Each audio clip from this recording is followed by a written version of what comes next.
Good evening, everyone, near and far. Türkiye dikilere hoş geldiniz. I started this study because attention was drawn to the fact that nobody had ever taken tents seriously as a form of architecture. And that was, in fact, a remark of Arthur Upham Pope, the great architectural historian, which remained the basis for everything that happened thereafter. He was talking primarily about urban tents, but he didn't actually differentiate substantially between urban tents and nomadic ones, whereas I regard the difference as being fundamental. This is very much a work in progress. In fact, the business of putting together this lecture has made me realize very much how what a great deal of work there is still to be done. And I hope that I can last at least another 10 years in order to try to finish it off. To squeeze 55 years' work into 45 minutes is obviously a tall order. I have had to prune drastically. I have therefore omitted large swathes of Central Asia and also most of the historical material, but the historical material is in my books there to the extent that at that time I was able to organize it. And there is more historical material to come. Part of it half written. So those are all the people who've helped me, to whom I'm immensely grateful. And there, what can the tent of a Turkmen do at the feet of elephants? And that, of course, is an allusion to the human fallibility and also a warning against materialism. But in the material sense, of course, it still makes a lot of sense. The Italian is for Sir Richard because he loved to put in Italian into his books without attribution and without any translation. So I'll leave it like that. This was just after I married Mügül in the Topkapi, and that is to emphasize that point of the delicacy and fragility of tents. This is a 19th century Ottoman one, of course. At that time in the Topkapi, such gorgeous tents were simply stuffed into large kit bags and thrown in a heap. It was due to Nurhan Atasoy that a proper tent depot was made with pigeonholes in which each tent with its number was properly stored. So we can be thankful to her. And she, of course, produced a comprehensive book, Otari Humayun, on Ottoman tents, which at least catalogues everything that she knew of. There are one or two, I think, which escaped, but that provides a very good basis for further work. What I would like to draw attention to is that these 19th century tents, which tend to be ignored in favor of the 17th century applique work ones, are in their own right superb works of art and are worthy of attention. That was it folded up, the same tent, and you can see the conditions in which it was displayed along the edge of the courtyard is one of the walls of the tent with embroidered pattern pockets. Now, as I said, there is a division, so far as I'm concerned, between urban tents and nomad tents. I'm going to start with nomad tents. And they, in turn, are divided into two quite fundamentally distinct types. I'll give you time to read that. And I'm going to start with the tension tents. And I'm going to start in Morocco. I started in Morocco because it was nearest, having decided to do a survey of Islamic tents. And since Morocco was a French-speaking country and I knew French, it was in theory possible to get around. These people, of course, didn't speak French. They spoke Hassaniya. And this is in the extreme southwest of Morocco, virtually on the border of what was then Spanish Sahara and is now Western Sahara. Now, as you see, the tent has its back to you, and there is a very high peak supported on two poles within.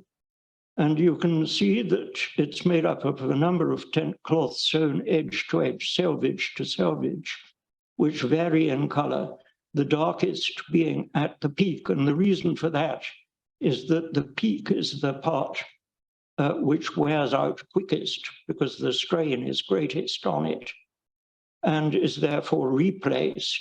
So that is a relatively new fleece, as they call them, put in, and that will continue year after year, that central fleece being replaced, so they move outwards towards the front and back gradually.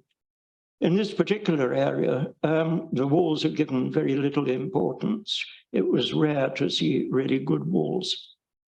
But the other thing which is notable about it is that the position of the peak in the Velum as a whole varies from one tribe to another. So from the profile of the tent, it is possible to tell which tribe you are looking at. And that's the front view of the same tent. The velum is made of goat hair. Goat hair is oily, and that oiliness is an advantage. It both makes it more durable, and when there is rainfall, it sheds it quicker. The Moroccans maintain that you cannot spin goat hair alone. You have to mix in a certain amount of wool because the wool has spicules on it, which the goat hair does not. And that when the pair of them are spun together, it will lock in a way that the goat hair cannot on its own. However, this is a contention valid only in Morocco. I never heard it anywhere else. So possibly their goats are different. That is something I haven't yet looked into. Down below is a different group, the Regibat, right on the border of the Spanish Sahara. The temperature in these places was 45 degrees. So one was very conscious of the function of the roof as a shading device. And in fact, to go out of one tent to go to the next one required a definite effort of will. The difference of the rake on the velum surface, the position of the peak is clear. I think in this lower slide, it's different from the techno one.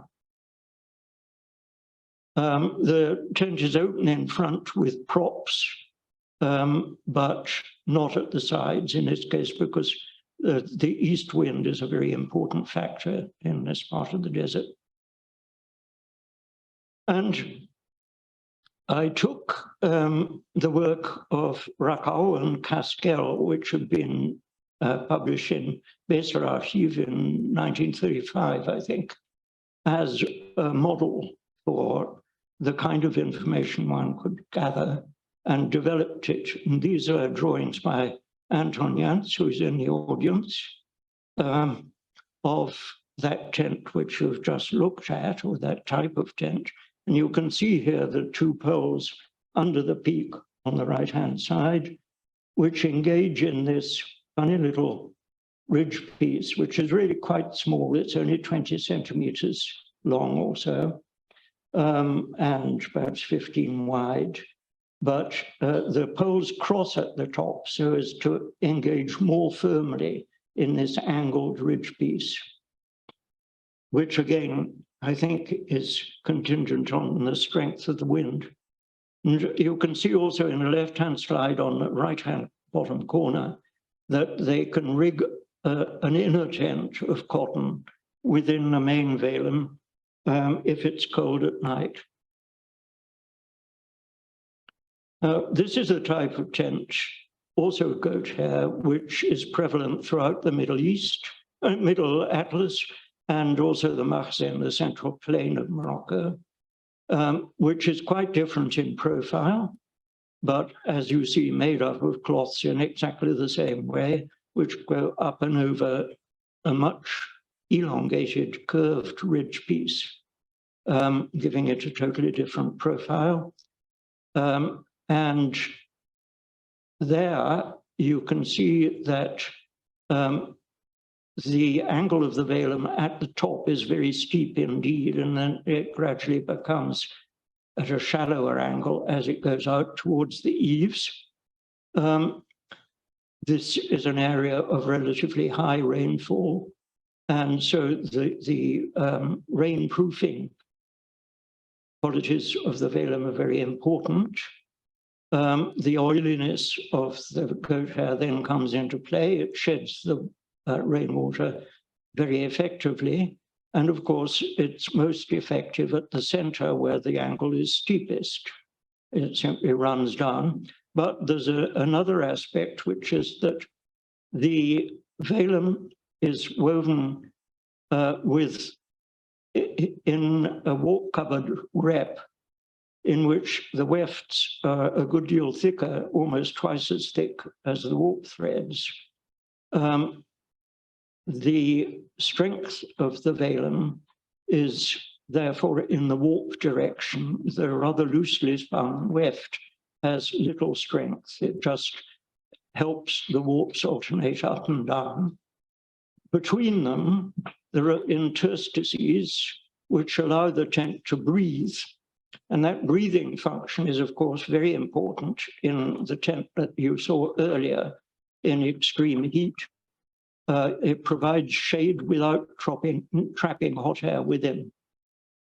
And in rainfall, those interstices fill up with little menisci of water, which provide a continuous surface and the water runs off.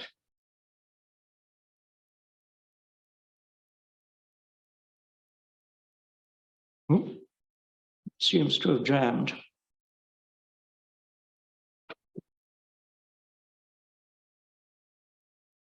It's not moving the one.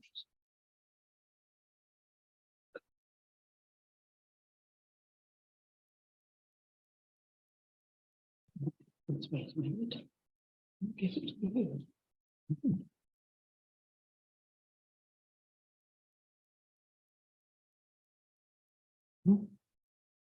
No, it's not. Oh, right.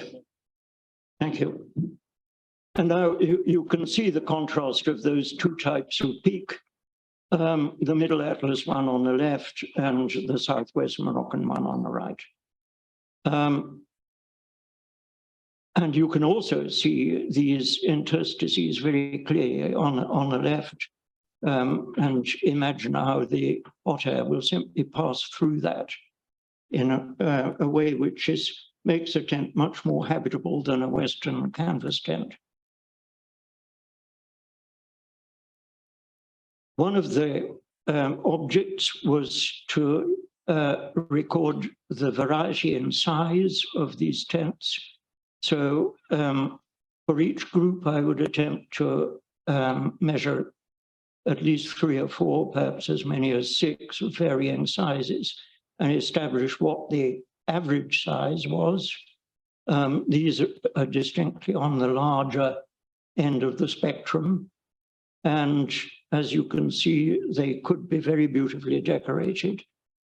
Because of the weakness of the weft, no strain can be taken across the cloths. All the strain is taken down from the ridge to the eaves. In the opposite direction, the strain is taken by the girths, which you can see in the front of the tent and in detail on the right. One of them goes straight up over the ridge and down to the other side. And there is a similar one all the way along the eaves on either edge. The others are attached to the front edge of the tent only, so they take less strain. But that central one and the eaves girths are of basic importance in extending the tent to front and rear. And because of the curvature of that large ridge piece, it's necessary to introduce a gusset over the middle of the front to make the edge relatively level, as you can see there.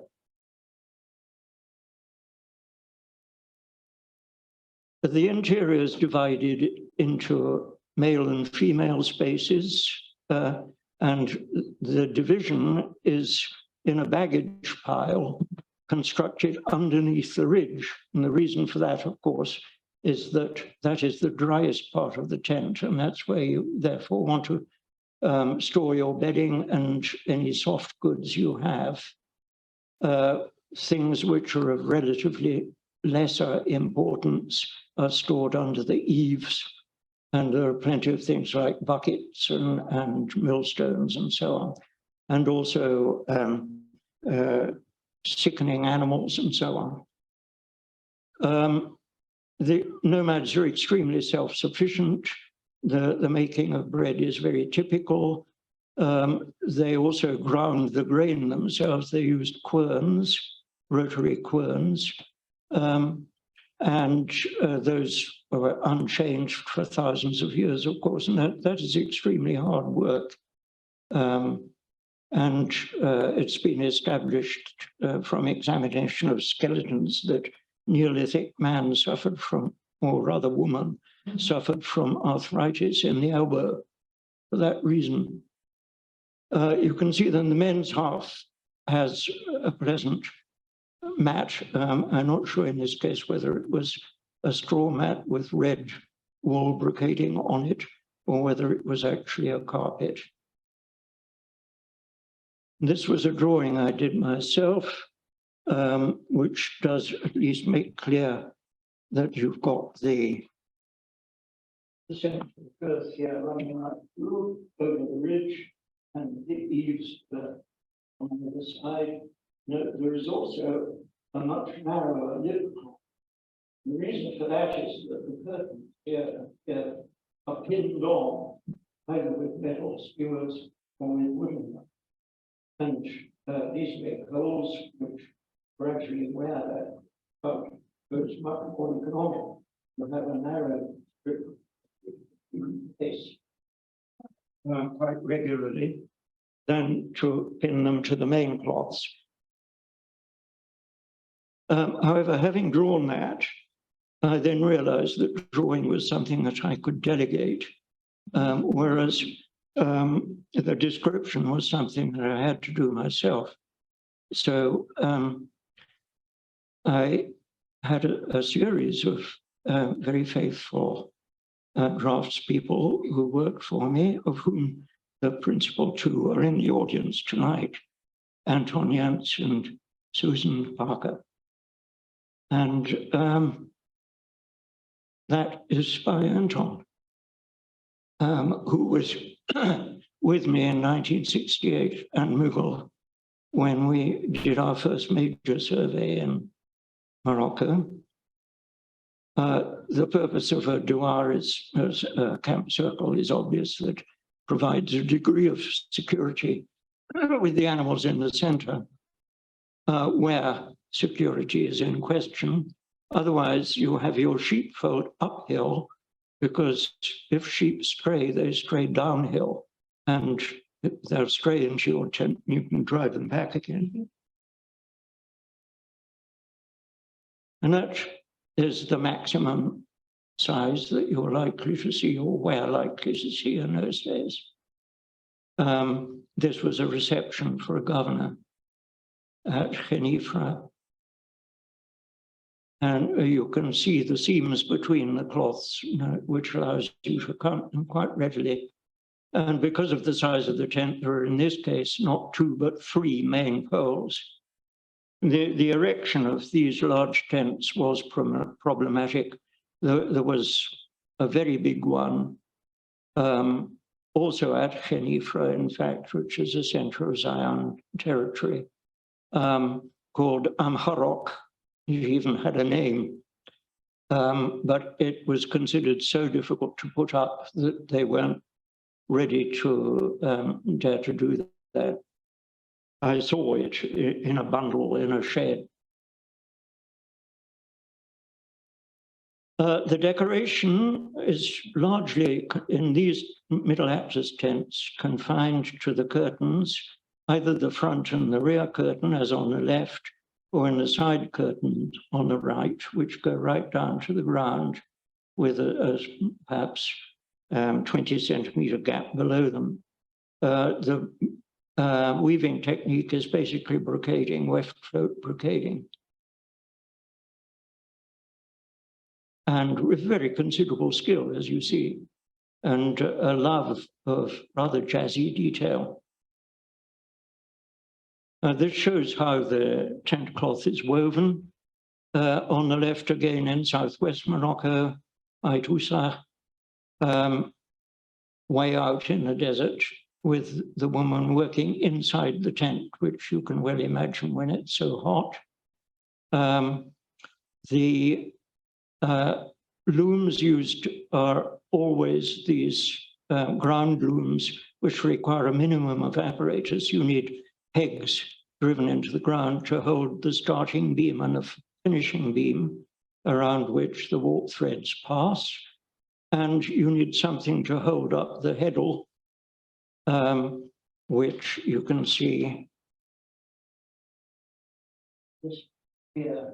But in this case, he's propped it up on an empty olive oil and it propped at this end.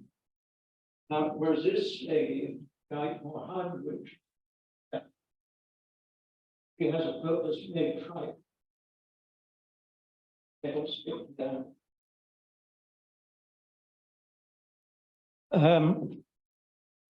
The weaving technique is relatively simple, and it depends on being beaten in with a flat beater in with an aerofoil section, about so long, and it's grasped at the ends with both hands and pulled back violently towards one in order to drive in the weft into the crossing of the warps.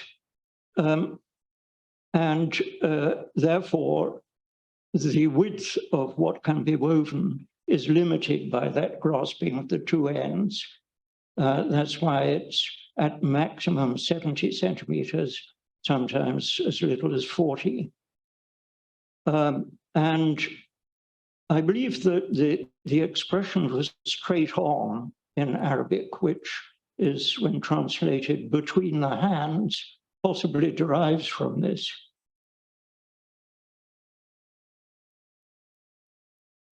It's not only goat hair, however, which is used for these tents. In the plains in particular, where the raw material is easily available, they use alfalfa. And the alfalfa is woven in broader widths on vertical looms. So there's a fundamental difference there. It's shaggy on one surface and smooth on the other. But that doesn't preclude the possibility that the two can be combined, as on the left, where you've got a goat hair cloth in the middle and an alfalfa one on either side. The walls of these tents are, as you see, pretty shoddy. They don't, even in this area, mind so much if they're ordinary nomads.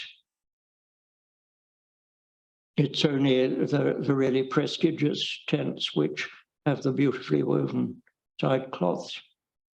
And you can also see that in the left-hand picture, there is a wind rope rigged over the slope of the velum to prevent it taking off if there is a sudden gust. The other thing to note is that in the left-hand picture, you can see the guy ropes rigged to the eaves, passing over wooden purchase blocks, which are carefully carved out of the solid. In southwest, they're simply forked branches called chorb, but here they are carved. And those purchase blocks are, I believe, one of the oldest artifacts that mankind developed. They were also used for loading pack animals and drawing the girth around the animal tight. And they, funnily enough, turn up in Wales too.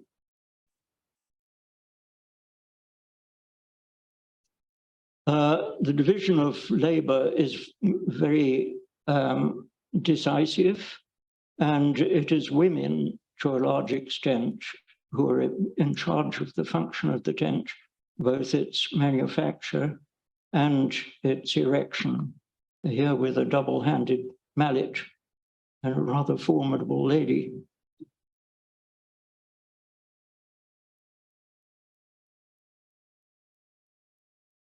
And the transport of the tent is, of course, extremely important. What one found is that the way in which the tent is folded is highly standardized. These procedures are by rote, so that they can be done very quickly. People don't have to think about how to do it. They just do it automatically, just as working a ship is done automatically. And it's the same throughout the Middle East. The poles are in two groups, and so that they protrude along the flanks of the beast of burden, which of course varies. It can be a mule, it can be an ox even, it can be a camel. In this case, the curved ridge piece obviously won't go along the flank and it has to go on top. Going to the east of Morocco, you reach the high plateau, which continues on into Algeria. And this type of tent is in fact also found in Algeria with no interruption. It has a much shorter ridge piece, which still, its longer dimension is along the girth. But in this case, they exploit the material of the velum and the difference of weave in the cloth to make patterns. And the various tribes on the plateau have different patterns by which they're easily recognizable. In this case, the Zua. You also see that the girth has a different type of pattern from which we saw hitherto. And they seem to love festooning things with tassels. The tents are on the whole rather larger in this area. They are also very color conscious. As you see, there's an extraordinary color harmony in the right-hand slide of purples and greens. The slide on the left is of a girth, one which is close to the eaves of the tent in a very striking color combination, quite different from those of the Middle Atlas. And in fact, when I was examining tents in this area, after I'd been working for some time and left to go on to the next one, the tent owner came running after me and gave me one of these girths because he realized that I was so interested in it. And I still have it, of course. And this is another peculiarity. This is a different group, the Benigil. the coloration of whose tents is, as you see, absolutely different from that of the Zua, much darker. And they have a kitchen annex in front of the tent. The entrance to the tent is that triangular opening on the right-hand side, going down to the eaves. On the left-hand side of the front is the kitchen, which is held up by its own props as a curtain, but open at the top. So if you look inside, as on the right-hand side, you'll find it completely open to the sky, but it provides an effective windscreen for your cooking. And that is something which carries on into Algeria. I forgot to say that when mixing wool with goat hair, you would produce a brindled appearance in the finished cloth, which the nomads don't like.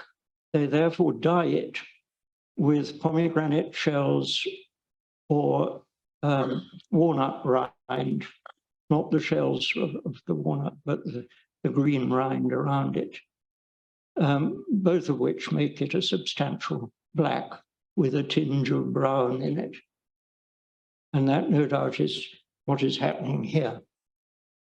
I did not encounter that mixing elsewhere, as I said, so the question of dyeing doesn't arrive elsewhere. Then, in the tradition of urban tents, this is a type which was very prevalent in Morocco.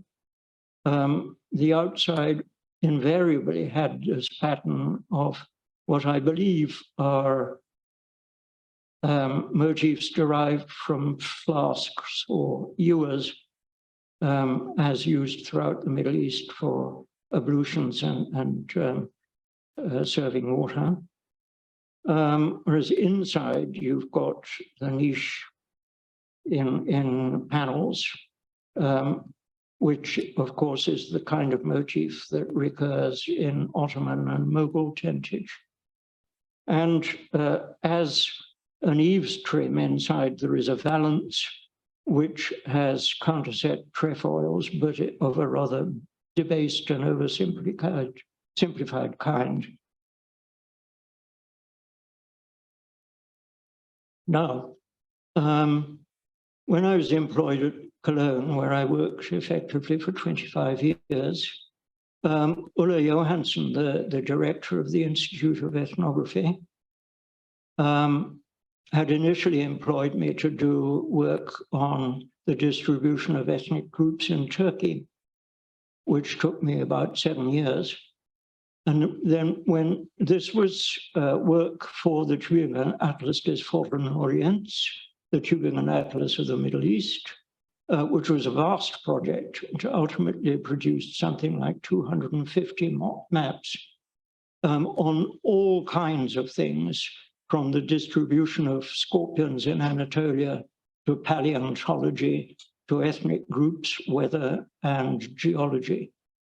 And she therefore, knowing that I've been working on tents, suggested that I use the knowledge I had gathered to make a tent map, of which this is the result.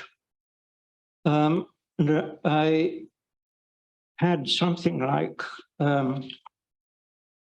25 different ethnic groups, I think.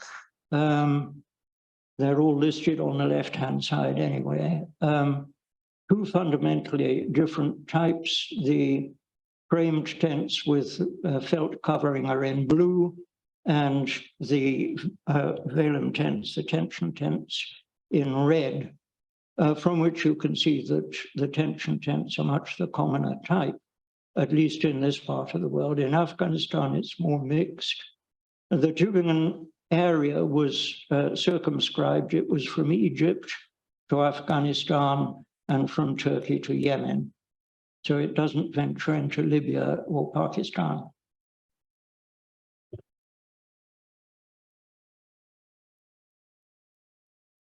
The classic Arabian tent. Oh, let's just point out one more thing. I also put in migration routes as far as it was possible to do that on a comprehensive scale. People had done maps of migrations for specific areas. For example, for the Bashti area and for the Kashgai, there was a separate map. But I tried to get all the information in on one map. So these gray streets represent migration, and some of them are extremely long. This, for example, is the Alford, and this, based on information, this was Rwanda. In desert areas, of course, the scope for migration has to be much greater. They follow the cloud, as they say, looking for recent rainfall where there is pasture. So we've got the classic Arabian tent as used by the Ruwala and the Al-Mura, for example. In this case, in Kuwait. And these are two photographs which I didn't take. Virtually all the photographs I'm showing I did take myself, but there are just one or two exceptions. This happens to be better than anything I had. But you can see that the dividing curtain is of considerable visual importance here, and that its outer edge has a particular decoration, which is represented in the close-up here on the head. That is, which is woven in a particular kind of twining, a twined brocade, again, weft. And the good face is, of course, towards the reception area, the men's side, and the women who actually wove it get the bad face. You can see also that the tent is open in front, but streamlined behind. It rakes down to the ground. So anybody approaching the tent will find it open. And this is the door of the tent in which Abraham sat.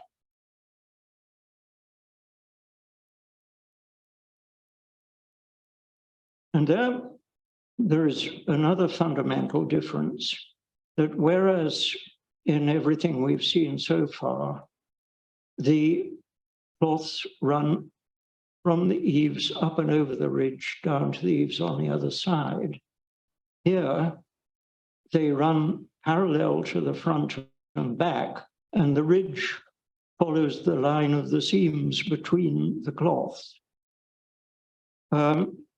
This, I think, is a way of overcoming the wear on the peak of the tent, or the peaks in this case, which I mentioned earlier. And you can just see that here you have two battens into the selvage of each of the cloth. And then the, as before, running back up to the way this is.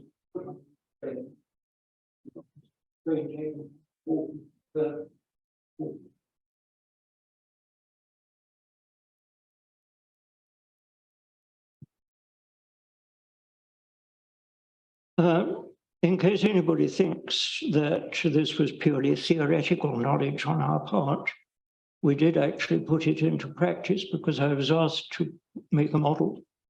The agent for the Amir of Qatar, not the present Amir, but his father, wanted a centerpiece for his National Museum in Doha. And so we made this model at 1/10 scale. That was how it was set up, with a panorama of shifting stands behind it, projected from cameras up in the ceiling, and the tent was inside a glass case for its own protection. That was in the old museum, which was in an old townhouse itself, a specimen they wanted to preserve. But now everything has changed. They have a new museum, And unfortunately, the model has disappeared.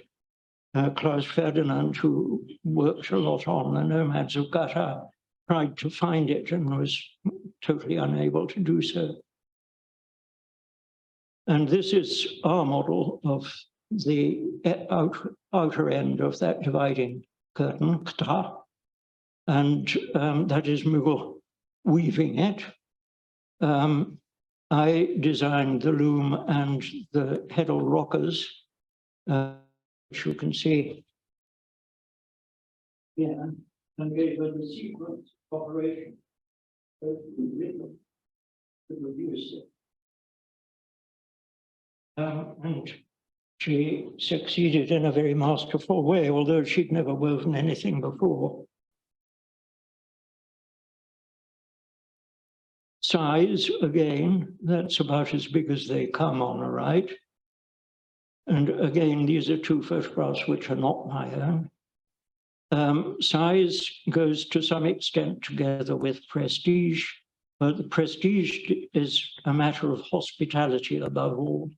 And the hearth in the men's half of the tent for the preparation of coffee in a very elaborate sequence of operations which Arab men use to prepare coffee is of paramount importance. Now, coming to Turkey, we're going back in time now to 1967. We were installed for a honeymoon in a club on Büyükada off the coast of Turkey. And after 3 days became fed up with watching ladies play cards and decided to go elsewhere. So we went off to Pamukkale, which at that time had only 2 very small hotels and was by no means overrun with tourists as it is now. In fact, we were hardly conscious of anybody else at all.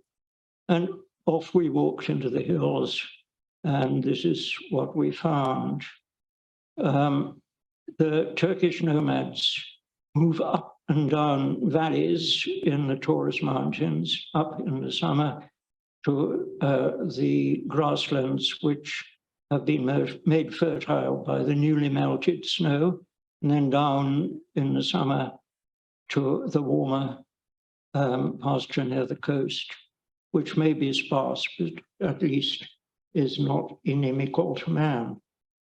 The tent has multiple peaks in the same way that the Arab tent does, and I do believe that these Yörük tents are actually derived from Arab ones.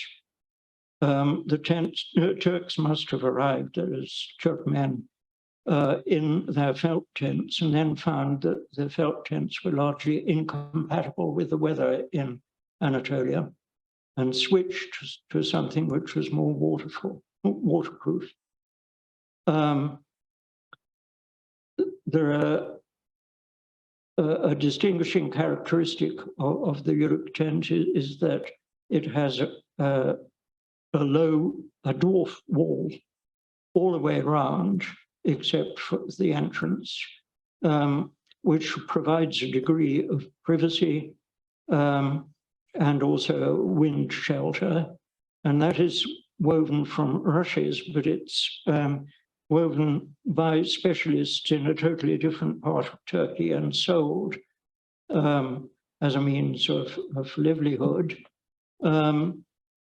It's called dolak, which normally means a gaiter. And it's supported on a series of stakes with a leather trim along the top to prevent the weave from being damaged. And this is inside. This was a lady called Fatma on the right, who was newly married and who was kind enough to prepare hoshmerim for us. Whereas the people on the left were the existing family of that same tent. And here you can see again the interstices in the weave of the tent, which allow it to breathe so effectively. And along the back of the tent is a wall of sacks. The sacks with all the soft goods of the house, and in some cases, dry goods, provisions, and so on. And the edges of those sacks, the edges only, which are visible from within the tent, are highly decorated in this way. And that decoration is specific to particular tribes. And that again is something which needs studying. It may even be too late in many cases. There is one good study on the sacks of the Bergamo region by a lady called Doris Pinkfart, German. That is a model for how one should go about documenting the remainder of the tribes. Ulla Johansson, who worked with the Eidenle Uruk much further to the east, collected a set of sacks which she's now donated to the Hamburg Museum. On the left, a couple of kanat, as they call them, of kilims, that's to say, these will probably be paired together with similar ones of the same design. So two will make up a complete rug. But these were the dowry of Fatma, the lady that you saw before. And again, characteristic, of course, for the tribe. There you can see that low wall much more clearly. And you can also see the peak of the tent with a very small ridge piece, which, however, still is orientated along the length of the girth. There are certain things about the terminology and the structure of these Uruk tents which convince me that they were derived from Arab ones. I'm not, generally speaking, discussing terminology at all because there isn't time for it. Not all Uruk, however, do live in black tents of that tension type.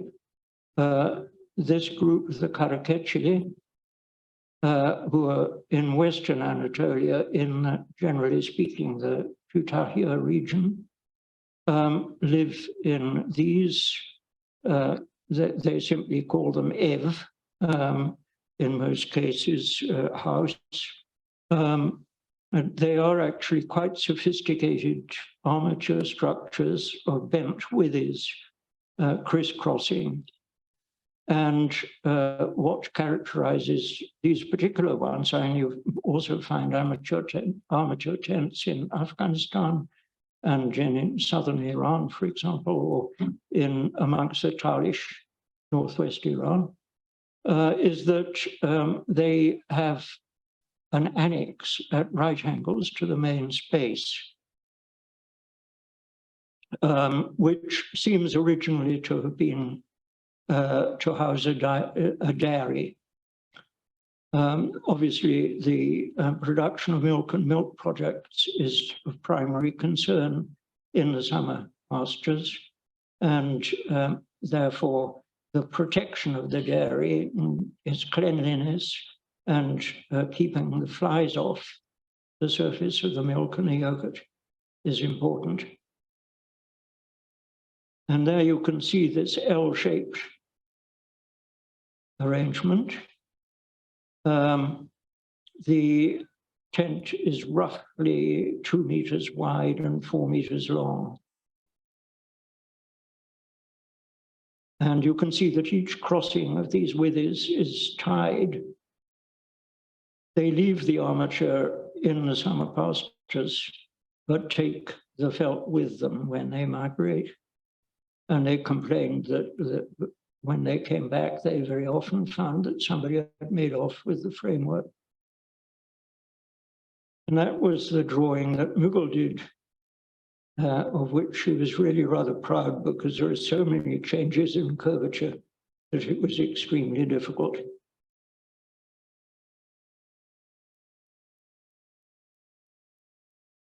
then in 1972, we went further to the east, the central Taurus, south roughly of Konya. And I skipped one. Yes. Yeah, that's it. On the left, you have a lady weaving a band by tablet weaving, which was then still fairly common amongst nomads. It's now, to a very large extent, unfortunately, died out. And it was Sheriff Atlahan who has recently written a book on it, who some 20 years ago started a study of the remaining traditions and made a very, very good job of it.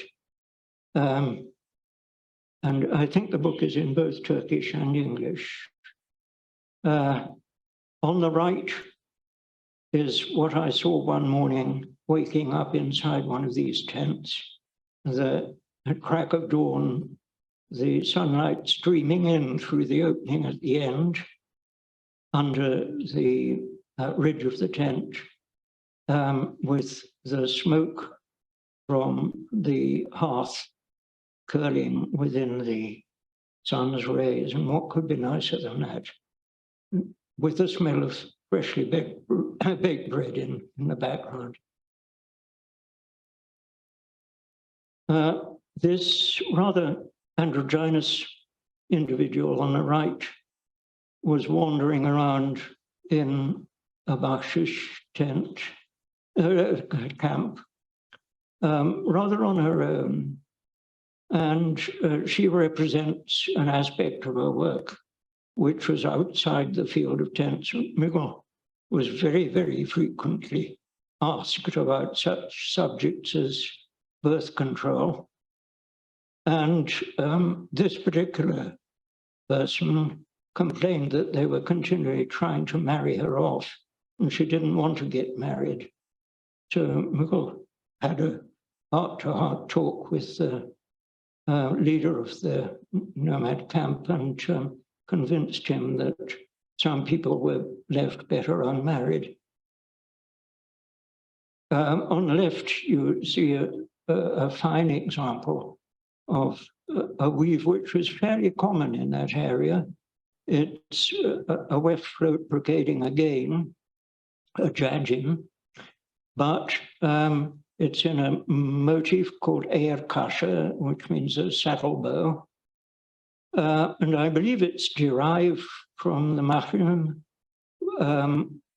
the highly decorated cover which went on the palanquin of the official pilgrimage to Mecca yearly from Istanbul.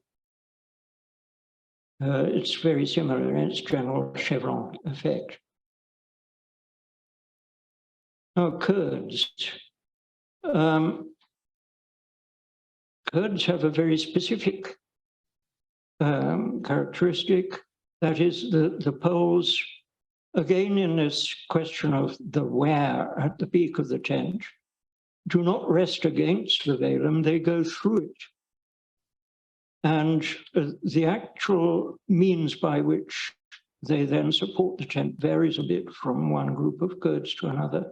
In this particular case, they protrude through the velum, and a line, a rope, is rigged from the top of one pole to the top of the next, and then down to pegs on either side. And you can see the lines of those.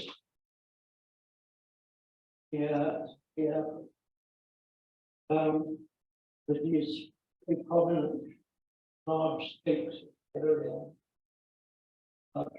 The lines, this, and furthermore, they're not actually ropes, they're sillets, a plaited wall called varis in Kurdish.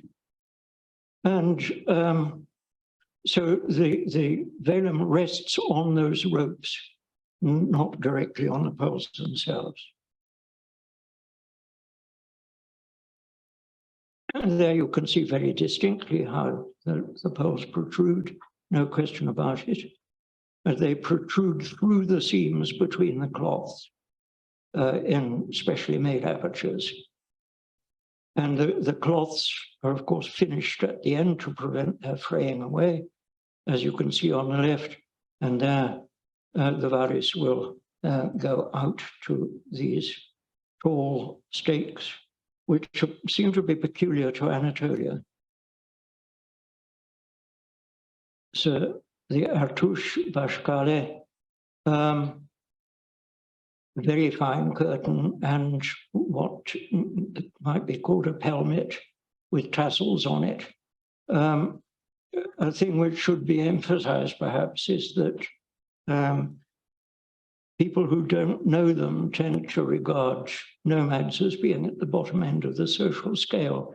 In fact, in order to be a successful, minimally successful nomad, you need at least 60 sheep.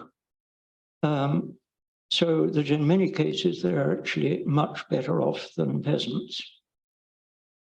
You can see those ropes on which the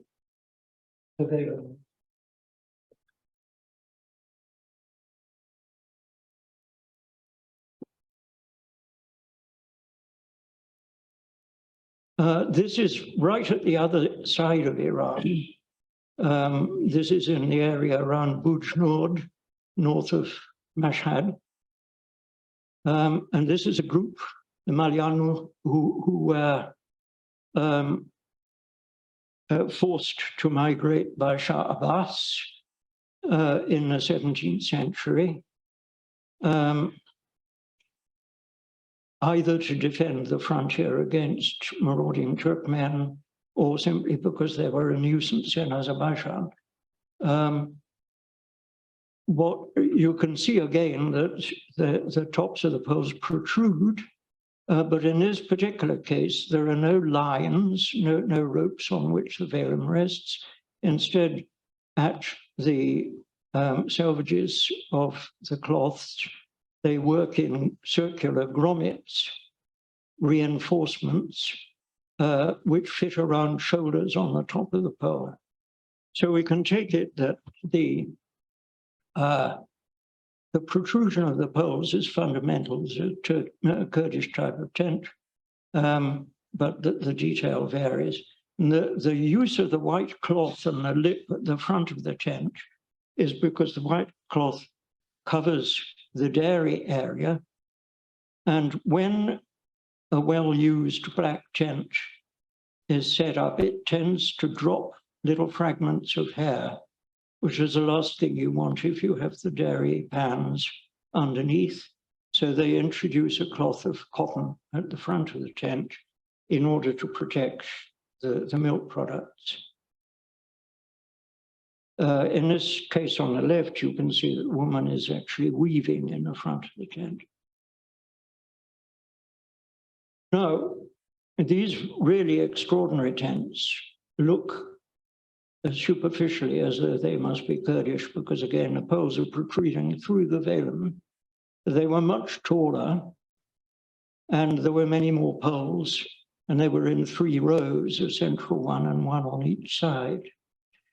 The Sangasari are a group who have not been studied or had not been studied by a professional ethnologist at the time I was there, whereas most of the other groups had been, be it Baluch or Talish or Shahsuvan or Turkmen, Kashkai, Lor, Lak, whatever.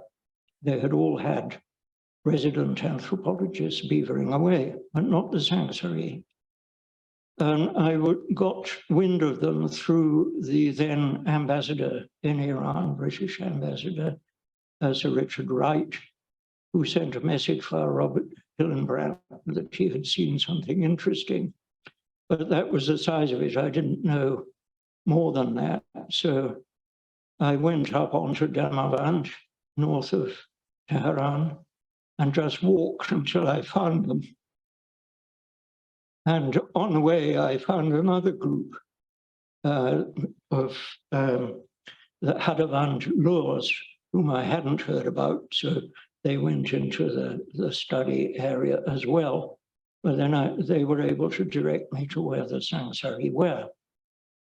And as you can see in the left-hand side, there is an entrance at the front of the tent.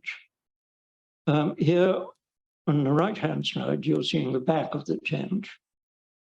And apart from this multi-spined appearance, the remarkable thing about them was that they had a very solid infrastructure, which you can just see part at the doorway on the left, a whitewashed wall protruding. In fact, they were divided into 3 successive rooms: a front reception room, a middle storage room, and a kitchen at the back. And through the kitchen, water was channeled, so you could both get your water supply and do your washing up without leaving the tent. And this is what it looked like. This is looking from the door to a raised estrade, and the check curtain at the back where the man is sitting is the division between that front area and the storage area in the middle of the tent. The 2 big poles on the right-hand side are what holds up the highest peak of the tent. The one on the left is supporting the front edge of the main velum, whereas the one on the right is supporting the top of the front curtain, which has to be hauled up by means of a rope through an iron ring at the top of that pole. So both in scale and in infrastructure, these tents are in a league of their own. These are Lak tents. Lak are a Luri-speaking group of Kurdish origin. And they live in the region around Khorramabad in the central Zagros. Their tents are what I regard as typical Iranic tents, which have certain characteristics that distinguish them. One of which is they have long ridge pieces running along the length of the cloth, as we've seen with the Arabic and the Turkish Lak tents. But in series, so you've got a series of T-shaped structures supporting the tent, and the ends of the cloths hang down in this rather despondent way, where, as you see, they are painted with prophylactic symbols, guarding the tent against the evil eye, as indeed most of those motifs in Morocco were intended to do. The tents are lined in rows, and there you can see one ridge piece and a dip in the veil, and probably another ridge piece from here. And the seams between the selfies are done in figurates which cause it to remain fairly open, allowing the smoke. And the whole tent, the whole building, is in 2 halves. The 2 steps being separate, and they're toppled together from which 2 loops work into the stone. The pole too is in 2 halves. So the whole thing breaks down into relatively small loads, which are compatible with the use of donkeys as beasts of burden. And that, incidentally, seems to be the basis of the structure of the tabernacle of the Hebrews. There it's also clear that the tent was toggled together in a similar way. You read the description carefully.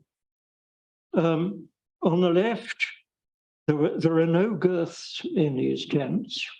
Instead, they work a crow's foot or a bridle into the eaves cloths to try to spread the load across the weft, which is not wholly successful. I don't regard it as being a very good structure, but that is their response. You can also see one of these wooden purchase blocks there at the bottom. And on the right, in the men's half of the tent, you can see the division between the two halves of the velum very clearly, because at the end, where there are no toggles, it's quite open, so the light streams in. And the tent, again, is surrounded by a cane screen with a decorative effect produced by the goat hair lines which bind the stems of the vegetable fibers together. Kashgai is a very powerful confederation in the southwest of Iran, in the province of Fars. And again, you can see one of those cane screens very clearly. But what is striking is that these tents are box-shaped. They're like a shoebox on its side, open, wholly open in front, but wholly closed at the ends and back. And there is simply one cloth rigged along the top of the front edge to provide a little shade inside. It rests on the guy ropes. You can also see what a substantial infrastructure there is. This is, it's true, a chief's tent, a large one, but they would return to the same site exactly year after year, where there were fully grown trees showing that that site had been frequented for perhaps centuries. And the fact that the plinth you see there is of a particular size means that they went on erecting a tent of that size year after year.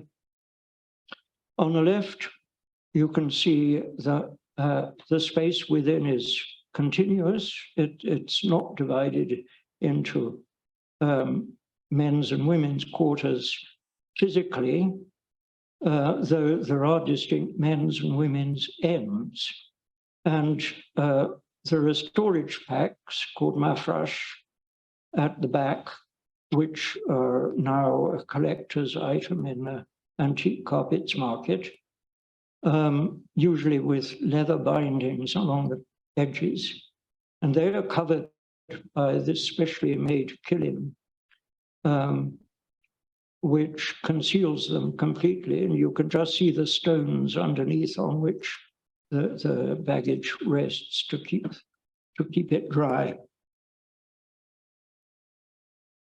And the carpets, of course, are self-woven. And this is the women's end, with Mügül in the blue costume. And I think that conveys very well how well she could get on with these people and how extremely important that was to the success of our enterprise generally, that she was able to make them feel that she was really their friend and that what we were doing would ultimately be for their good. That's, of course, a completely different type of kilim.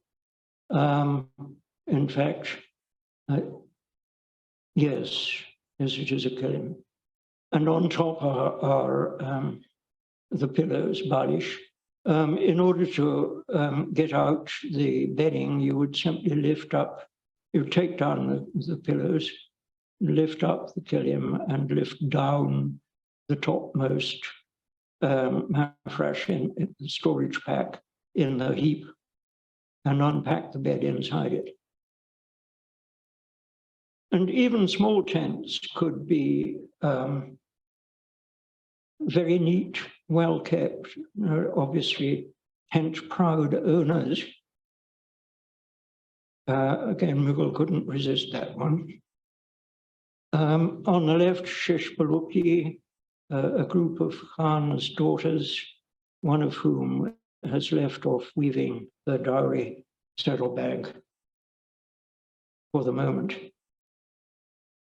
They lived in a grove of poplars, which had obviously developed for centuries.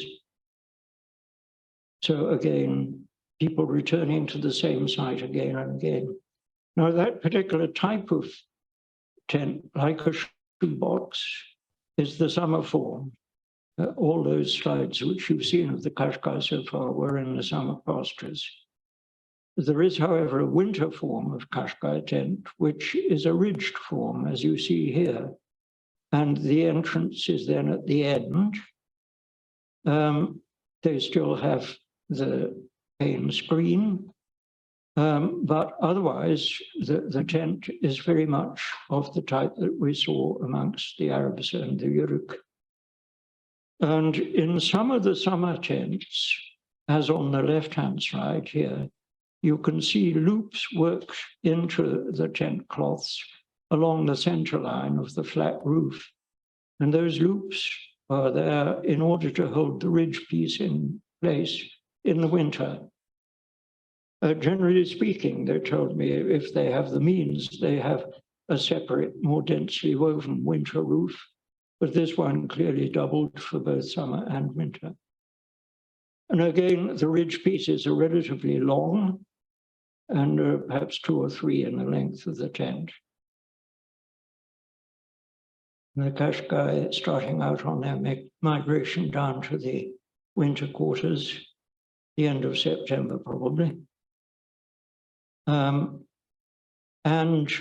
on the left, you can just see a little white doll's tent, which the children had made in the summer quarters. And that serves to emphasize the fact that the poles are at the corners and the periphery only for the summer. You can also see one of the irrigation ditches that they have in this infrastructure to lead water from a nearby stream close to where it's needed in the camp. And in some cases, they even had pools lined with smooth stones for doing your laundry. Now, finally, we come to the Central Asian type. This is a Turkmen tent. And the Turkmen have been famous since the Hudud al-Alam was written in about the year 1000, which records that the Turkmen made the finest and most durable felts. They still do. What struck me, however, was the incredible vigor of these designs. This is a door flap. It will roll up to the top. And in this particular case, a shamanic design of a tree of life, which you find on shamanic costumes, even in the Altai Mountains, far, far to the east. The Turkmen camp, the Central Asian steppe really is flat and featureless. And this helps to explain why the Turkmen and other Central Asian nomads place such emphasis on the 4 directions in their designs, their carpet motifs, for example. This is basically 2 lines of tents, either side of a central area, which is for the folds for keeping the animals. You can see a group of black goats and white sheep on the right. And then within those lines are groupings of tents which represent family herding groups.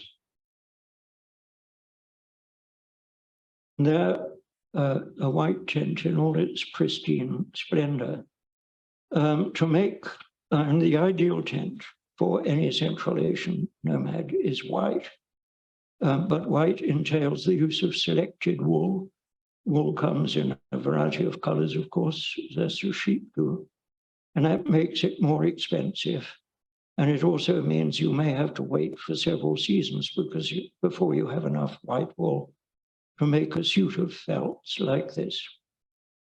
And on the left, you can see how well that white felt sets off the colored design of the girths.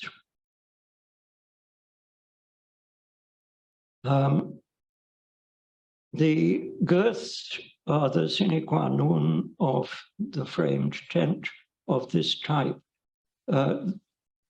People call these yurts, which is totally incorrect, and no nomadic people of Central Asia calls these tents yurt. Yurt means territory, or at the best campsite, or a tent site, but never the tent itself. So I call them trellis tents after the most characteristic element in the structure. There are 5 elements in the structure: the trellis itself, the door frame, which you see here on the right, the roof struts, which you can see radiating on the dome in the left-hand slide, and a roof wheel at the top, which is about 2 meters in diameter, quite heavy and ponderous, but which is lifted into place with groups of those roof struts, as slender as they are. And the trellis can only stand and support that outward thrust of the roof struts and the weight of the roof wheel above them by means of these girths which restrain it, hold it in. So it was the genius who thought of these girths in the first place that made the development of the folding trellis possible. Drawings on the right by Susan Parker, who is in the audience tonight. She developed a particular skill in doing perspectives, so she did a whole lot of them for me of Central Asian tents. On the left by a German, Oliver Schmidt, who equally became very good at doing sections. The purpose of this juxtaposition is to show you that the profile of the tent varied from Turkmen group to Turkmen group, and the Turkmen are divided into what they call halk, such as the yomut, the gurkling, the teke, the sark, the sar, and ersare, and so on. And in this case, we have a teke one. The teke mesh of the trellis is much closer and heavier because the teke don't move as much as the yomut do, and therefore the weight of the trellis is a less critical factor. The girths have a somewhat different design, but the roof has a quite different profile. The yomut one is much more rounded towards the bottom. In the teke case, the upper part of the strut is straight and it curves only a little towards the bottom. And the Turkmen are very conscious of this. They can recognize whose tents they're looking at from afar by their profile. And they call it the shoulder of the tent, egin. So you have egini küp, egini arth. It has a lot of shoulder or little shoulder.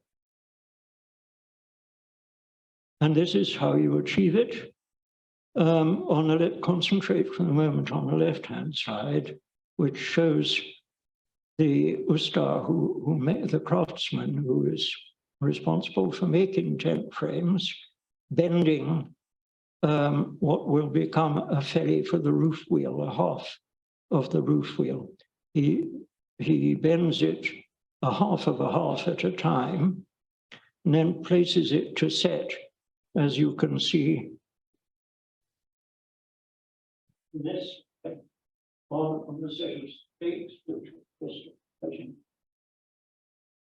ensure that all of these half roof wheels, rims will come in. And then at the back, you'll have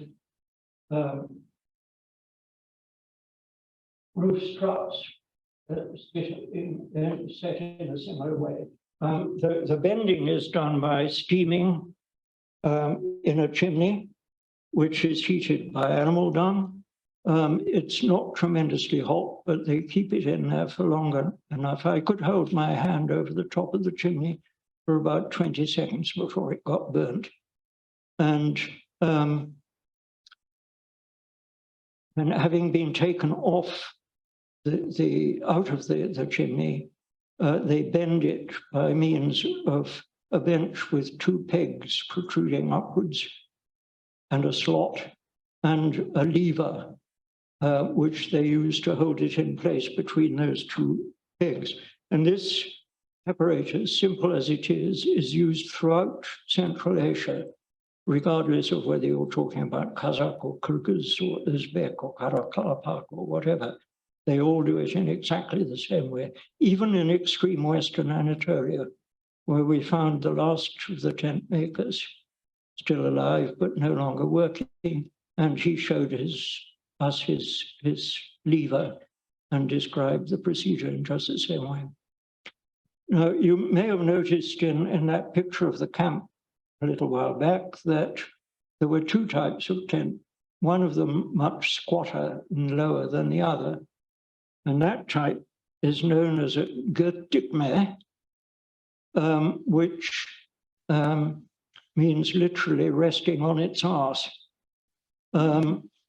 Instead of having a trellis, the bottoms of the struts rest directly on the ground, where they're held in place by pegs driven into the ground. This means that the whole frame is much lighter, but of course it's more laborious to set up because you have to bash in all these little pegs, one for each strut, about 60 or 62 all around the periphery. But at that time, the Shah had forbidden the manufacture of proper trellis tents. He allowed only these for the use of shepherds. So it was those that Muhi Peng, this craftsman, was busy making. And as you can see, he was mass producing, and a mass production involved standardization as well. And that is true throughout Central Asia. You define the size of a trellis tent by the number of crossings at the top of the trellis, where the laths in different directions form V's, and the sizes which are commonest are 62, 64, 66 heads, which are divided between 4 trellis sections to make up the complete circle. So you have standardization and mass production as an essential part of the concept of the frame tent. Now, it's not only the Turkmen who have those strut tents, as I call them, without a trellis. The Shasavandu also. In this particular case, this is neither the summer quarters nor the winter quarters, but the autumn quarters on the edge of the Mughal steppe in northwest Iran. And here Mügül is talking to Ali Khan Gately, who's the head of this particular tribe, and they were stitching together felt for a tent which we bought for the Horniman Museum, under the leadership of the man sitting in the middle, called Mashhad Ali. And there you have the summer quarters. And there are peculiarities about these tents. Firstly, the number of struts is half that of the normal Central Asian frame, I mentioned 60, 62, 64 as being the norm. Here, 32 is the absolute maximum.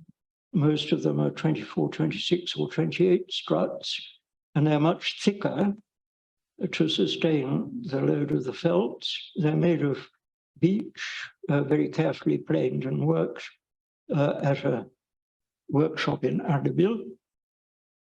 And furthermore, the felts are cut in gauze, which is unique for the Central Asian type of tent. Elsewhere, you normally have a front felt and a back felt over the dome, and 4 felts, 1 for each of the trellis sections round about. In the left-hand side, you should see a herding group. This was a chief's tent on the right, who owned this rather prepossessing spaniel. And there you can see that there are 2 types of tent. One is a browner version of what you see on the right, but then there is a tunnel tent as well, which is called küme.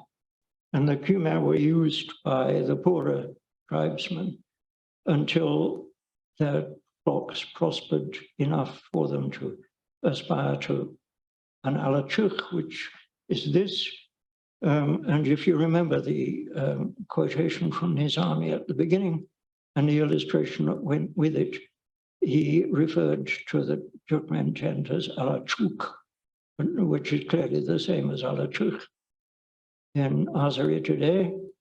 And the tents which were illustrated in that very beautiful Freer Gallery manuscript are very clearly this type of tent without a trellis. You can see from the line of the profile of the dome.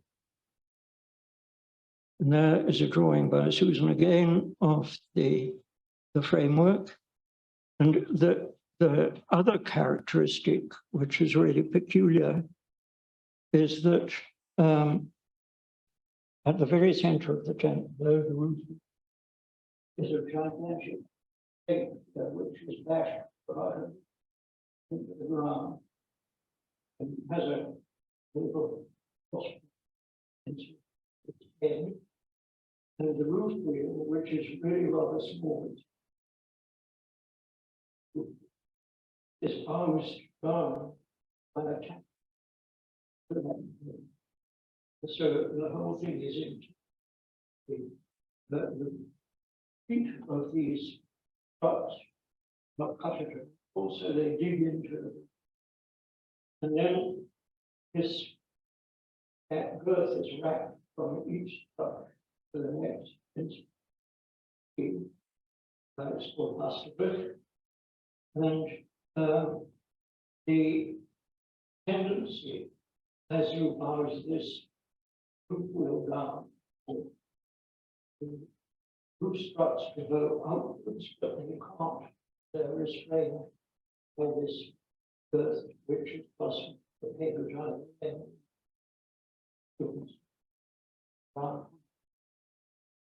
so the whole thing is in a state of tension. It's grease-pressed, in fact, before you load it with the felts. And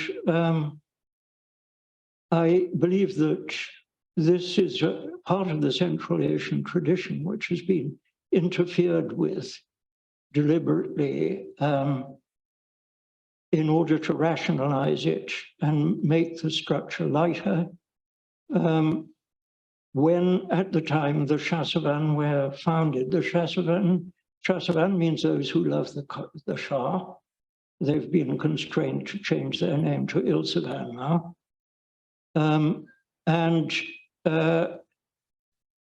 They were formed as a sort of personal militia for the Shah in the 17th century out of Qızılbaş tribes who lived in that area. They were selected for their loyalty.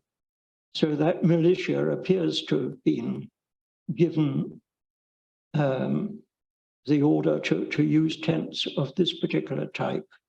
And they've continued to do so ever since. And clearly, a structure of that kind requires more detailed drawings. This is Anton's interpretation of the roof wheel and the roof struts with the exact profile. And on the left, a plan of the workshop in Mügül and the various bits of apparatus which are used in it, including that lever in the topmost pair of drawings. And then going further west into Anatolia again, and again back to our honeymoon, this is what is known in Anatolia as a topakev. Clearly it's trellis tent, but it has a couple of characteristics which are odd. One is that it has a center pole, as though they were uncertain of the capacity of the radiating roof struts to carry that roof wheel, although in fact it's no bigger than the Turkmen one. And also that traversing the dome are decorative girths, which help to hold the struts with their curvature in the right position relative to one another, but also make the characteristic form of decoration. These Turkmen, known locally as Musulcular, they appear to have come from Mosul, and they probably represent Turkmen who came to Mosul in the Seljuk period and then migrated further. And they were found, these topakev, in Emirdağ, where this particular one is. We bought this one in the end, and I believe it was the last complete topakev in existence. In the Bektikovası around Bor Nide, in Konya province, in Akkışla and Yeşilhisar, and also on the slopes of Kazdağ, right in the extreme west of Anatolia. There you can see, this is the bad side, of course, of the woven girths. The good side is towards the inside, as you see on the left. But it gives you an idea of the coloration. And we found that the nomenclature of the designs on these girths tallied with the nomenclature in Azerbaijan with the Shahsevan to some extent. So there is definitely a relationship, particularly in the orange girth. Now, where terminology is concerned, I had to categorize it because I discovered that there were very large numbers of variations or subtleties for particular aspects of tent use, and I therefore gave them numbers and letters in a way that you see. That is the beginning of the table. In fact, there are 200 terms which can be collected for any particular group of Central Asian nomads. And this is a specimen page from Literary Mongolian, and all of these 1, 2, 3, 4 entries are for synonyms for a particular type of roof wheel, which is one of the names given there is Sakhnagtorn. And in case you're wondering what a Sakhnag, oh yes, I've entered all the mentions I've got of it and the dictionary references in the text in the right-hand column. Yeah, that is a Sakhnagtorn. And as you see, it's infinitely more complicated than the simple roof wheel which we've seen hitherto. It's not a question of having slots in the rim. It has a series of fingers like piano keys fastened to a set of bent rods which encircle the crossed staves that form the basic framework of it. And those are held in place with leather thongs, and the roof struts, which are straight, as all Mongolian struts are hinged to them. And the whole roof wheel comes in half, so you've got two halves with the struts attached to them, like the ribs of an umbrella. And each of those halves can then be put on a cart to move it. And this is typical of Inner Mongolia in the eastern regions.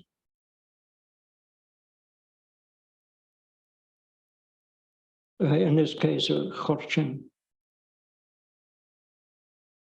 In 1980, I was invited to go to India to work on the tents in the Calicut Museum of Textiles. And the the family concerned were the Sarabhais, and Gira Sarabhai in particular, who was the director of the museum. But she was the president of the Sarabhai Foundation. The person who actually was supervising the collections and deciding what should be bought for them was Marchand Singh here in the middle. He was extremely dynamic, but at the same time very charming character, who unfortunately died prematurely in the course of a routine operation just a few years ago. And this is typical of the kind of thing that they wanted us to look at, but at its best. This was a tent from the period of Shah Jahan, apparently, around about 1640, in a superb lampas brocade silk.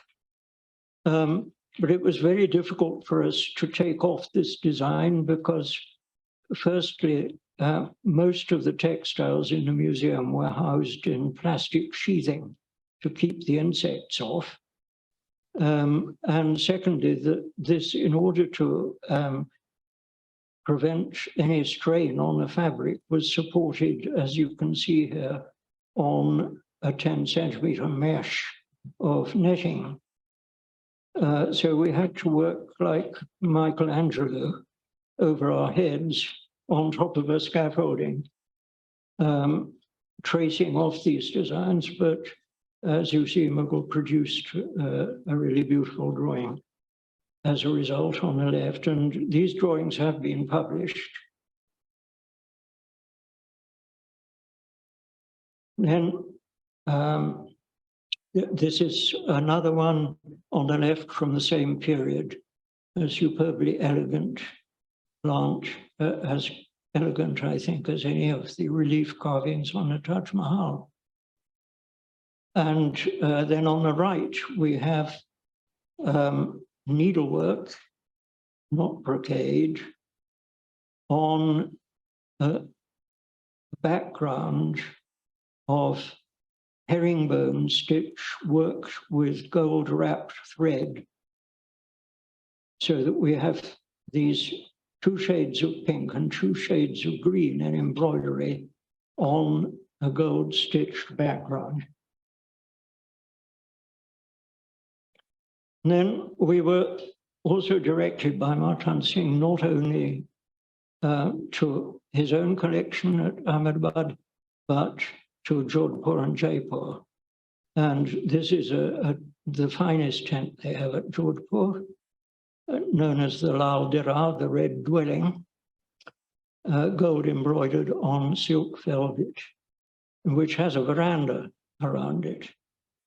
And this on the left is one of Susan's working drawings, a preliminary one, picking out details of the roof and the spandrels and so on.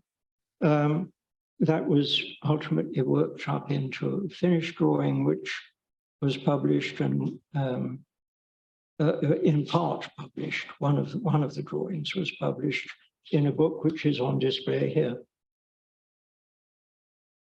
And then In 2014, I was awarded a prize by the Ancient and Modern Prize for traveling to look at tents. And so we went off to Powys to look at the tent of Tipu Sultan, which is housed in Powys Castle as now part of the National Trust collection. And it's big. What you see there is the ballroom of the castle, and we could only spread out half of the tent. This is the roof, of course, half of the tent at a time in the ballroom, so it was twice as big as the ballroom floor. However, we managed to get tracings of it. And then a year or two later, when the tent was displayed at the Victoria and Albert Museum in the Fabrics of India exhibition, we were kindly allowed to return to the Conservation Department at the V&A and correct our previous drawings where we were uncertain of details and so on, as you see on the right. But by then, Mügül's sight was beginning to deteriorate by macular degeneration, and I had to check very carefully everything that she had drawn. But that was worked up after Mügül had died into these superb drawings by Susan. The one on the left, a wall panel, and the one on the right, two of the roof panels.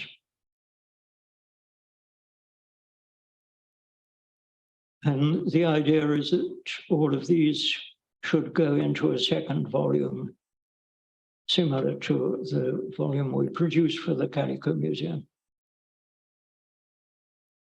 And there on the left, there were 3 or 4 panels of this type in the wall kannats, the enclosure screens, which were quite different from the others. These, what you have seen hitherto appears to be date from about 1750, possibly from Burhanpur, which was agreed by the British textile agents of the period to produce the best chintz there was in India. This, however, is clearly a South Indian design. Burhanpur is just on the northern edge of the Deccan, as this is from the Coromandel coast, much further down. And as you see, it has a lot of birds in it. And I believe that this was probably done for Tipu himself as a replacement for damaged panels. The color scheme is also somewhat different. And on the right, you have the plan. And when we measured the plan carefully, it's not easy to do something, to make a plan of something of that size. You have to try to extend it with an equal degree of tension in all directions. The cloth tends to ruck up. We found, to our surprise, that it was consistently petal-shaped, that there were 4 great lobes and then re-entrance in between them.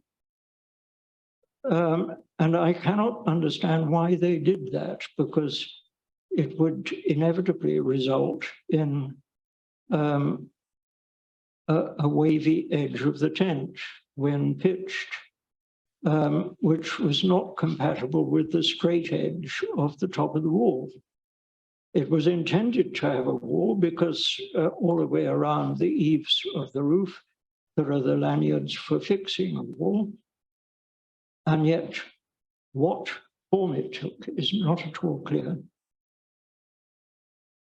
And that is the way we dealt with the tabulation of different surviving panels of particular kinds in 2 distinct kinds of panel, preserved in different museums in different parts of the world. So you can compare them easily and come to your conclusions of how they were intended to be. And we were also invited to inspect an Ottoman tent from the Deutsches Historisches Museum in Berlin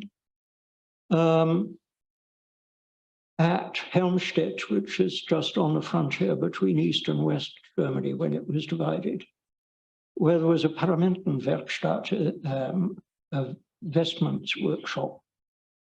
And the lady in charge of it was being restored and had been taken completely apart in the course of that restoration, and they did a really good job on it. We were allowed by the director of operations, a lady called Ebner von Eschenbach, to trace off as much as we wanted, and Mügül managed to produce these very beautiful renderings of the applique work ornament, typical of 17th century. 1683, the tent is documented as in European sources.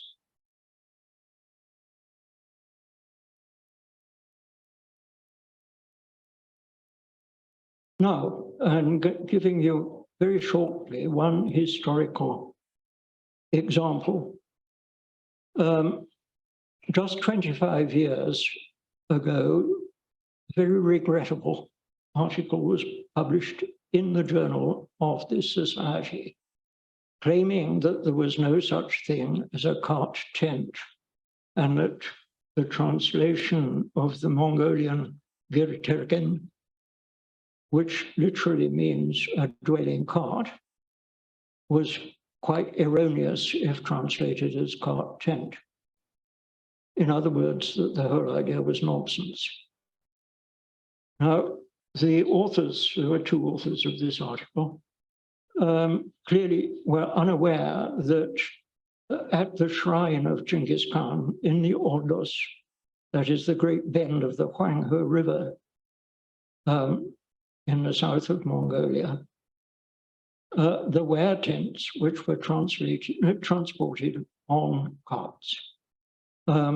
And this is the earliest photograph we have of them. It's supposedly a photograph, but it's obviously so heavily touched up and raises one's eyebrows.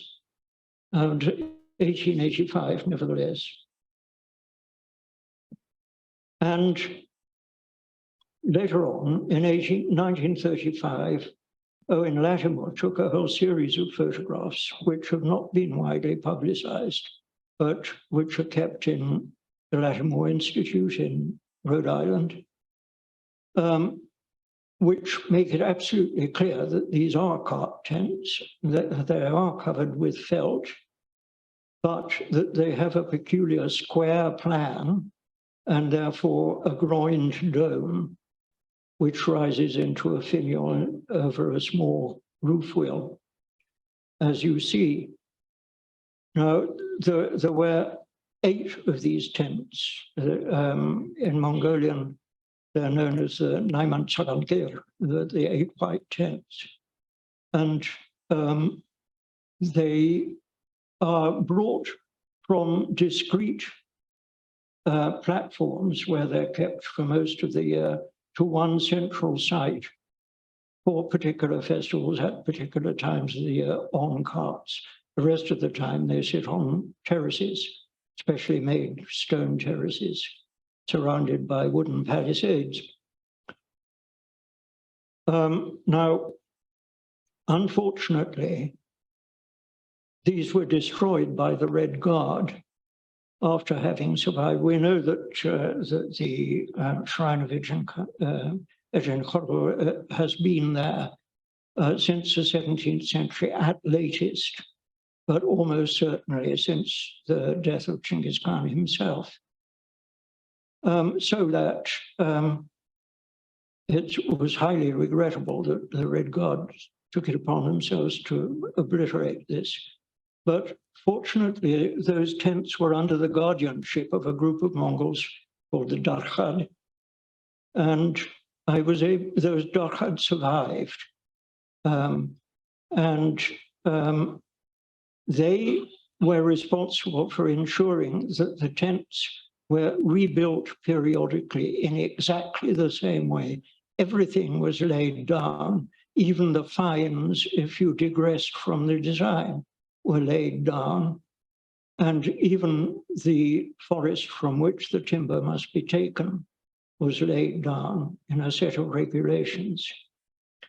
So I compiled a questionnaire, and Professor Zarasta of Bonn was kind enough to take this to Sayandrika, who was the head of the Darkhad at that time. And he answered it in detail in a recording. And I later was able to publish this. That resulted in understanding the structure as you see it there, as drawn by Anton to my directions. The only part which survived from the Red Guard's depredations is what you see in the bottom right-hand corner, which was a sole plate. So we at least, that was found on the site by a colleague of mine, a Mongolian colleague, Hutspater Songot. And he was kind enough to share his information with me. I pooled the photographs in return. So we were able to reconstruct the thing with a reasonable degree of accuracy. There is now a museum in which so-called reproductions of the originals are installed, but it's no longer in the open air, and a lot of things like plastic and screws have been included in the reconstruction, which were never there. Now, why is it square? Well, a few years ago, 2017, Mügül of the University of Munich published this, which shows the tents of the Torbaschan. And as you see, they have precisely this square plan and a dome which must therefore be groined in the same way, and a smallish roof wheel. So it looks as, and furthermore, we have carts in the background with the large Central Asian type of wheel. It appears that this is an extremely archaic form of tent. It's the tents at Ejenkhoro, the shrine of Genghis Khan, are known as Chomsk. And Chomsk doesn't make sense in present-day Mongolian. There have been attempts to explain it, but not really very convincing ones. So it seems most likely that Chomsker is a word which has been passed down, perhaps distorted a bit since that time. So that is one line of transmission of a cart tent through about 600 or 700 years to the time of Genghis Khan, and then beyond to the present day. And then at the other end of Central Asia, we have this very beautiful illustration by an artist called Geisler, who worked for Peter Simon Pallas in his expeditions for the Tsar of Russia from the 1780s through to the beginning of the 19th century. And here you see very clearly a cart tent actually progressing, drawn by animals. And there are not only cart tents, but there are bow-topped vans. Here.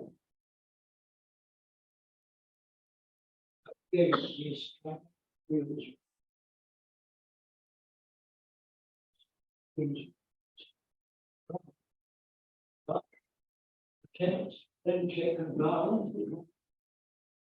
It's very large columns erect next to the roof, which were intended to shelter the draw of the smoke from the wind. Now, Pallas, in his description, which draws on that of Georgi, who was one of his employees, in about 1790, makes it clear that these tents could not be taken apart. but that nevertheless they had a trellis-like frame for the wall, that the top was also of roof struts converging on a roof wheel. So the rudiments of the trellis tent, but in a form which could not be taken apart. Then in 1850, a Russian called Arkhipov wrote a description, but without any drawings, in which he makes it clear that there are hoops, not only at eaves level, but at ground level, into which the ends of the trellis are fitted. So we have three hoops, the ground one, the eaves one, and the roof wheel, unlike the trellis tent. Furthermore, in 1703, Cornelis van Braun actually sat down and drew Norrhein tents in the region of Astrakhan. He says so in his book, so he leaves no doubt about it. And then furthermore, there was an engineer, the Sieur de Beauplan, who was working for the Lithuanian government as an arsenal manager, a cartographer, and an engineer, who actually drew this with a scale attached to it. So we know how big it was. He did draw it 15 years after he'd been there, so one can't be absolutely certain after of the accuracy of the detail, but nevertheless, the fact that he provided a scale shows that he was fairly sure of the size at any rate. You see that the wheels rotate within the tent. That's always the case, never outside the tent. So the tent has to be taken down off the cart before it can be used. And it's recorded that the framework was made of hazel rods and that two men could lift it down off the cart. So it was clearly very, very light. And that was a secret of its success. That is a photograph by another Russian called Inostrantsev, who visited the Terek steppe in about 1904 and made a series of photographs, of which this perhaps is the most useful one. And I looked at this for about a decade before I realized that the intervals between the roof struts and the intervals between the heads of the trellis, which you can see in outline behind the felt, are not the same.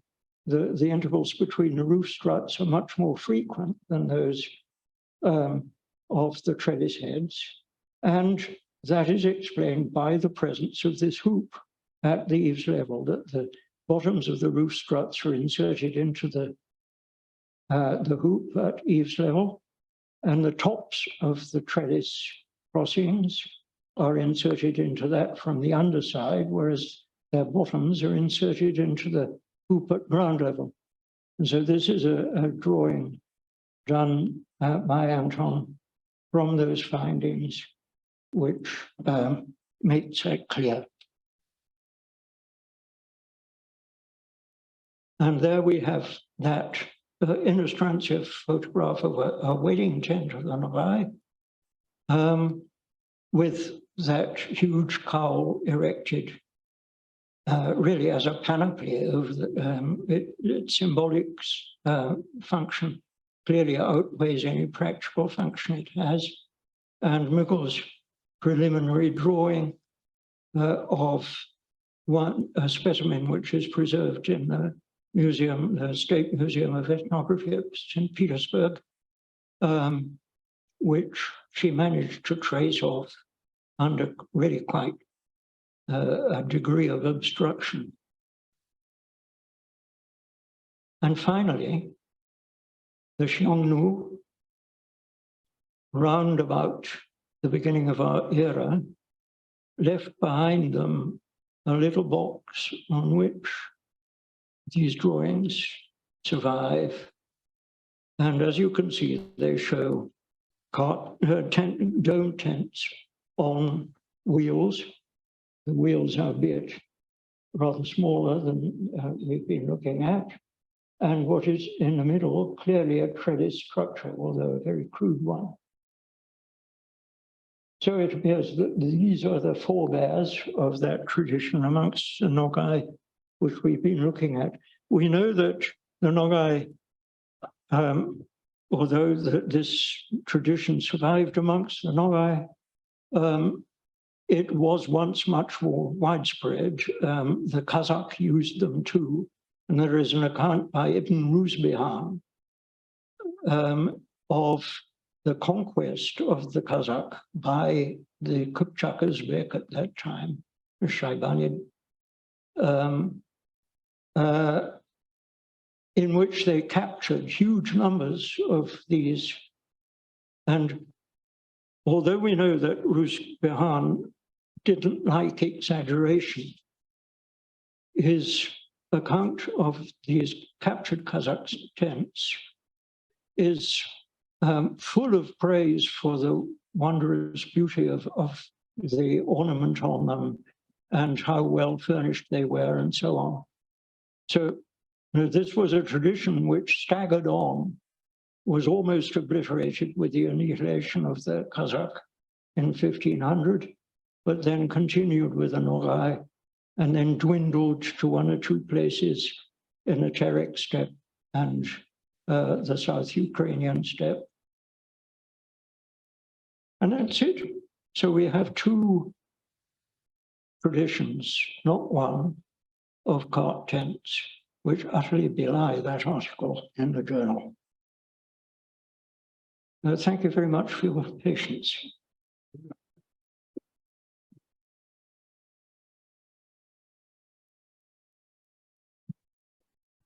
Can I just say, I think on behalf of all of us, that you've taken us on this absolutely fantastic journey from sort of west to east and back again, and the photographs, the images that you've shared with us have been phenomenally revealing. And so just again, thank you very much, Peter, for sharing your Well, I don't know how much I've overrun by. Well, don't you worry about that. But I think the time has... There being no clock in this room. But I think there is some refreshment waiting over there. I would invite everybody to just come, take a glass, and in your own ways, just to toast Peter and his achievements. So thank you very much. Would you like something? Yes, why not? Why not? Come and Right.